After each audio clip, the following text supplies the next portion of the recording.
Bữa cơm trưa bất ổn của học sinh mẫu giáo. Thấy ơi nhìn này. Giỏi lắm, ăn đi. Cơm ăn chẳng ngon tí nào.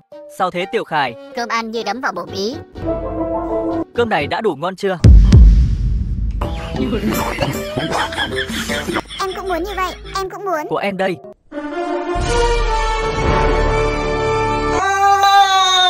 Em cũng làm được, thầy gì này. Không ngon bằng bánh mì của em. Bánh mì thì có gì ngon? Nhìn em này. Như vậy là ngon rồi. Trời ơi, cái quân què gì vậy? Thầy ơi, thằng Khải đó pha em. Lại có chuyện gì vậy? Bên kia.